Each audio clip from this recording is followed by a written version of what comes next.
esqueceram ali na outra câmera.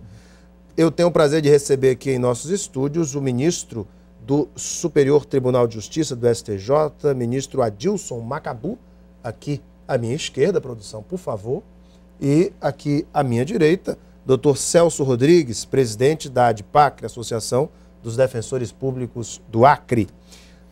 O Dr. Adilson Macabu, ministro Adilson Macabu, está em Rio Branco a convite da Associação dos Defensores Públicos do Acre, em parceria com a OAB, em comemoração ao Dia Nacional do Defensor Público, que na verdade é amanhã, 19 de maio. Ele ministrou ainda há pouco a palestra O Defensor Público e as Garantias Constitucionais. O seminário aconteceu no auditório da OAB por volta das 18h30. Ministro Adilson Macabu é formado em Direito pela PUC do Rio de Janeiro, formou-se em 1967, tem doutorado em Direito Público pela Faculdade Nacional de Direito, a atual UFRJ, no Rio de Janeiro, cursou Direito Internacional na Academia de Direito Internacional de Haia, na Holanda, trabalhou na ONU e é também bacharel em Ciências Econômicas pela Faculdade Cândido Mendes. Ministro Adilson Macabu, muito boa noite. Boa noite, prazer. Tudo bem com o senhor? Satisfação. Primeira vez no Acre? Primeira vez, infelizmente. Espero voltar outras vezes. Satisfação tê-lo aqui. Doutor Celso Rodrigues, muito boa noite. Boa noite, Alain. Tudo bem? Tudo bem, obrigado pelo convite. Parabéns pela iniciativa de trazer o ministro Macabu ao Acre, que foi defensor público. Com muita alegria e satisfação. Essa é uma grande instituição. Muito bem. Doutor Macabu, a gente costuma dizer que o defensor público é o primo pobre de toda o sistema judiciário, de toda essa engrenagem do judiciário. O que é que falta para que os poderes executivos, a própria União, entenda ou ajude esse trabalho do defensor público?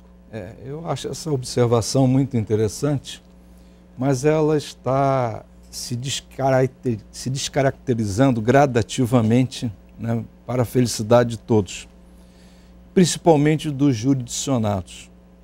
Porque o defensor público, na verdade, ele é um instrumento da cidadania. Não adianta nós termos leis avançadas, sistemas jurídicos contemporâneos, equivalentes a de outros países desenvolvidos do mundo, se nós não concretizarmos um dos principais fundamentos do modelo constitucional brasileiro, que é justamente a cidadania. O exercício da cidadania, ele só vai se concretizar com o acesso à justiça. O tema do acesso à justiça é um tema instigante e, ao mesmo tempo, de preocupação de todo mundo. Porque nós não podemos ter um sistema jurídico onde só os aquinhoados possam fazer jus à solução dos seus conflitos de interesse. Ao contrário, num país como o Brasil, né, que tem características formidáveis, mas também ainda apresenta um quadro de pobreza, né, de miséria, de marginalização, nós precisamos inserir toda essa parte da população no cenário jurídico do país e no chamado Estado Democrático de Direito. Não há democracia se todos não forem, como diz a Constituição, iguais perante a lei, é o princípio da isonomia. Um dos princípios, talvez uma das ferramentas que mais tem ajudado enfim, auxiliado um pouquinho a diminuir uma das mais irritantes mazelas do judiciário brasileiro, é o processo eletrônico. A Defensoria Pública do Acre já está inserida nesse processo eletrônico?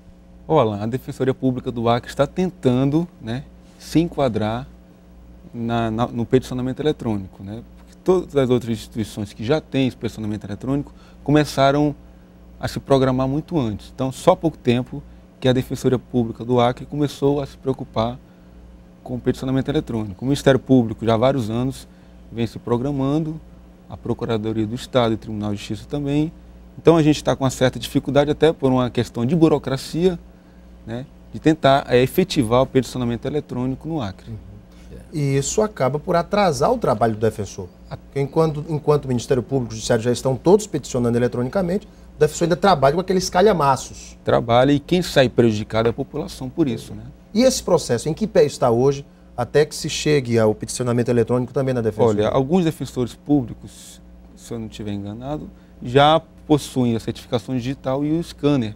Só que, para o personamento eletrônico funcionar efetivamente, a instituição precisa ter a estrutura logística adequada. Então é isso que a gente está trabalhando para isso, para que a gente estruture essa parte logística do personamento eletrônico. Recentemente, a ministra Eliana Calmon, sua colega na alta corte do STJ, ela deu uma declaração aqui no Acre que foi até polêmica. Ela disse o seguinte: existem sim no Brasil muitos bandidos de toga. E ela talvez tenha feito referência àquele escândalo no Tribunal de Justiça do Rio Grande do Norte, onde 2 desembargadores estavam desviando recursos de precatórios, um desvio que se estima chegou-se a 20 milhões de reais. Esse tipo de escândalo, ministro, acaba por enfraquecer a imagem do judiciário, dos juízes perante a população?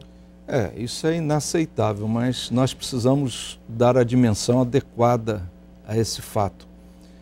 Nós somos mais de 14 mil magistrados no Brasil e se nós encontrarmos, certamente poderemos apontar 30 ou 40 pessoas que tenham cometido desvios funcionais inadequados, não com tanta gravidade como esse, mas outros. Mas eu pergunto, quais as outras instituições, né? Um caso clássico foi o Lalau lá em São Paulo. Não, mas isso foi uma coisa do passado e inclusive foi julgado no STJ semana passada, foi mantida a condenação na 6ª turma, né? Eu faço parte da 5ª turma, foi mantida uma condenação para os envolvidos de 28, 32, 34 anos.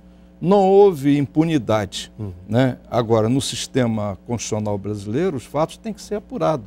E tem o duplo grau de jurisdição.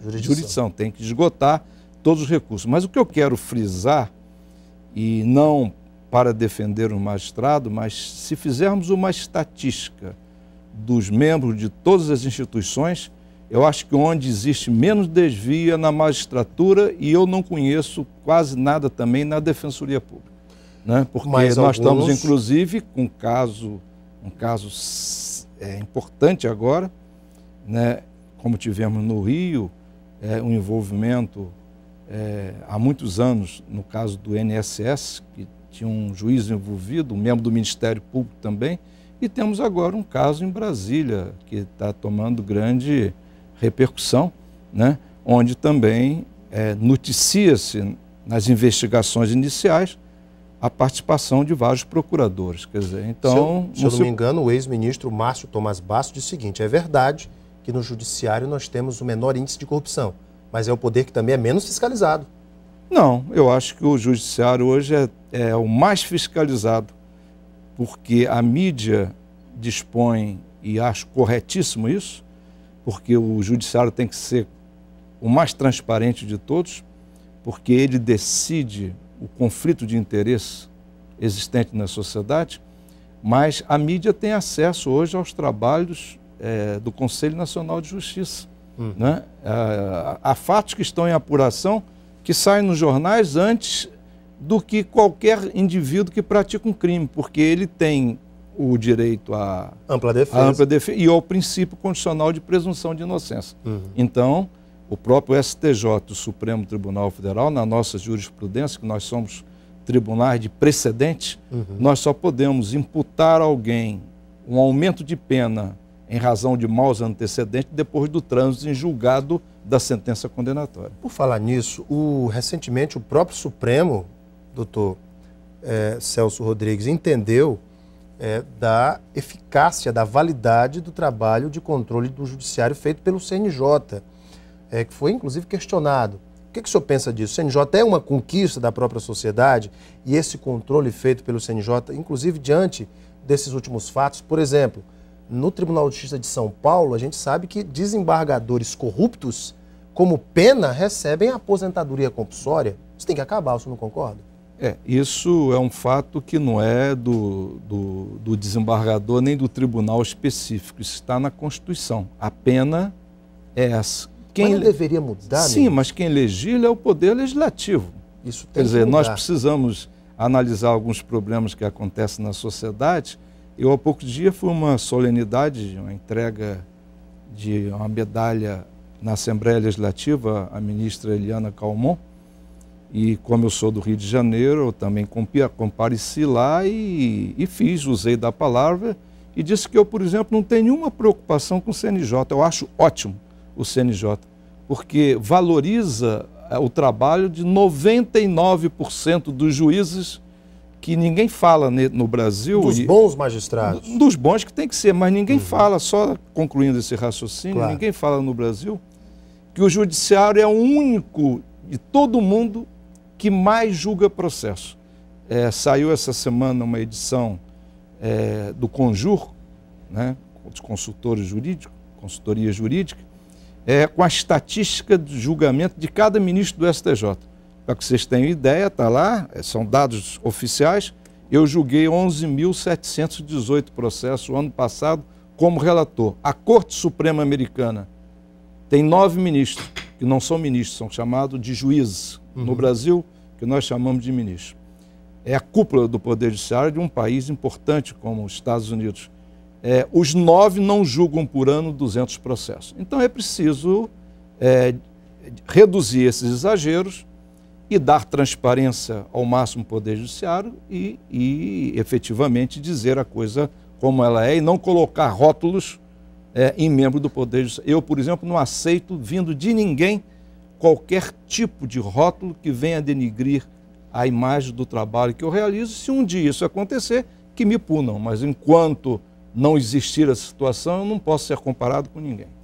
Ministro, o que é que o senhor pensa como a melhor solução para diminuir essa morosidade do judiciário no Brasil, para que o cidadão tenha o julgamento da sua causa de forma mais célere?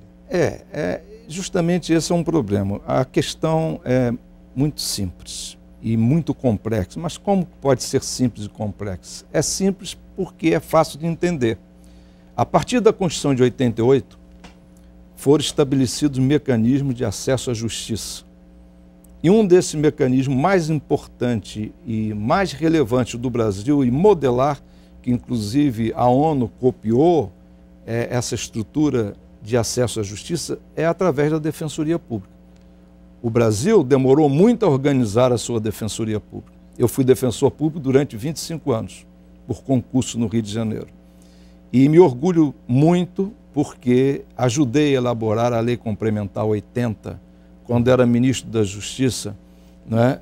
O Maurício Correia, lamentavelmente falecido, foi ministro do Supremo depois, falecido recentemente, no mês de fevereiro, quando ele foi ministro da Justiça do Itamar Franco. A partir dali da Lei Complementar 80, a Defensoria Pública, atendendo os ditames da Constituição, né, a Defensoria Pública pôde se institucionalizar no Brasil.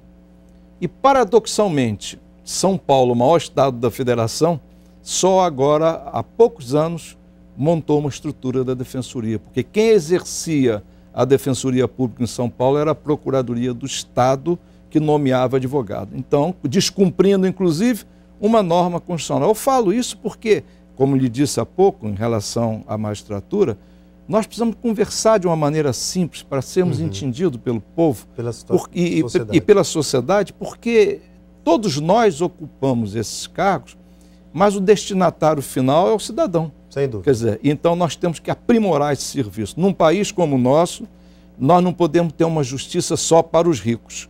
A justiça tem que ser para todos, por causa do princípio da isonomia. E o número de processos que se atribui à morosidade da justiça, como eu lhe disse, o número de processos é extraordinariamente elevado, é porque nós criamos mecanismos jurídicos que permitem hoje o cidadão ter acesso. Quem contribui mais para o atravancamento e para a demora da justiça, por incrível que pareça, não é o cidadão, não é o Ministério Público, não é a Defensoria, não é o Judiciário, é o Estado brasileiro. O Estado brasileiro. A máquina. A Fundação Getúlio Vargas fez uma pesquisa concluída há cerca de um ano atrás. Eu estive no Supremo Tribunal Federal, o presidente anterior do Supremo contratou uma pesquisa isenta na Fundação Getúlio Vargas e ela identificou o que nós já sabíamos, né? Mas não nessa extensão, que mais de 80% dos processos são as prefeituras e os estados que não pagam, não cumprem os seus precatórios e que esgotam os recursos. 4, 5, 6, 8... Ontem mesmo eu julguei no STJ alguns recursos que eram embargo de declaração.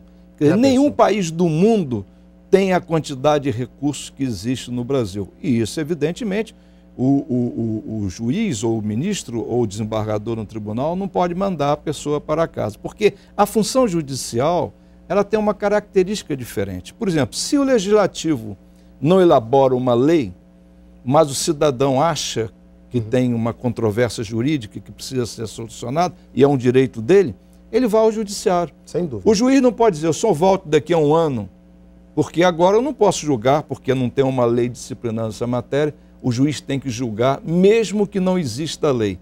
Ele tem que se basear nos princípios gerais de direito e dar solução às controvérsias jurídicas. Ministro, infelizmente nosso tempo está esgotado. Eu quero, de todo o coração, agradecer aqui a presença do ministro do STJ, do Superior Tribunal de Justiça, ministro Adilson Macabu, do doutor Celso Rodrigues, que bateram esse papo conosco. Falamos de temas tão caros à sociedade brasileira e ouvimos aqui a palavra de um homem douto, um erudito no assunto. Ministro, muito obrigado pela sua vida. A satisfação foi nossa e estaremos sempre prontos para dialogar e para esclarecer a população, porque o juiz ele só pode ser considerado como tal quando ele se aproxima dos anseios da sociedade e contribui para a efetivação do Estado Democrático de Direito. O ministro Ilmar Galvão disse aqui certa vez, a verdadeira reforma do judiciário é quando ele se aproxima do cidadão. Certíssimo. Obrigado, ministro. Doutor Celso, muito obrigado. Agradeço o convite, Alan. Estamos aí na busca pela efetivação, pela eficiência da Defensoria Pública no país, em especial no Acre. Obrigado pelo convite. Foi um imenso prazer. Daqui a pouco nós voltamos para a sequência do nosso Gazeta Entrevista. Até já.